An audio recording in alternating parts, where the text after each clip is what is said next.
So, ang mother ni Patrick ay nasa US and ang alam ko ay 2 jobs ang trabaho ng mama niya doon ay nurse. Lahat din ng mga kapatid niya ay...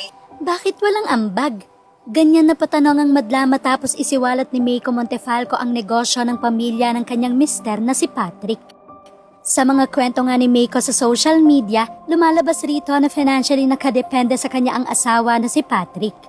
Alam naman ng lahat na malakas kumita si Meiko bilang isang sikat na content creator. Halos lahat daw ng luho ni Patrick ay ibinibigay niya. Wala naman masama doon dahil mag-asawa na sila. Dahil sa galit nga ni Meiko ay talaga ibinandera niya ang mga nagagastos niya kay Patrick. Maging pambili umano ni Patrick ng underwear ay si Meiko ang gumagastos. Si Meiko nga rin daw ang gumagastos para sa kanilang tahanan. Bill sa bahay ako, paggawa ng bahay ako, kasal ako, ani Meiko. Maging ang babae nga ni Patrick ay pinagsabihan din ni Meiko. Aniya, yung pinambili mo pa ng bulaklak ng kabit mo, pera ko, di ka na nahiya. Basically, Bea, ako ang jowa mo dahil wala namang pera yung asawa ko, dagdag ni Meiko.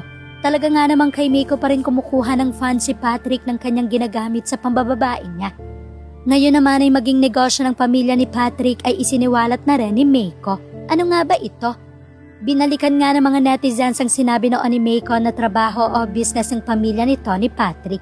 Pagbabahagi nga ni Meiko ay nasa US daw ang mama ni Patrick at 2 ang trabaho nito. Aniya, ang alam ko ay 2 jobs ang trabaho niya doon.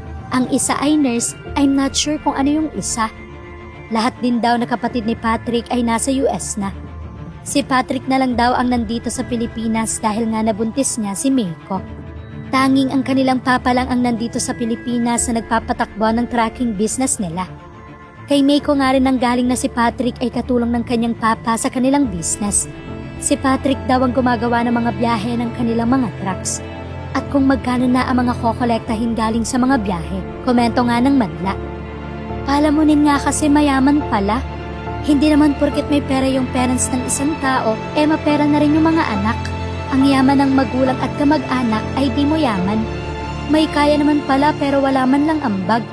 Hanggang sa ngayon nga ay wala pa ring paliwanag o mensahe si Patrick tungkol sa issue na kinasasangkutan niya. Maging ang pamilya nito ay nananahimik pa rin sa issue ng kanilang anak.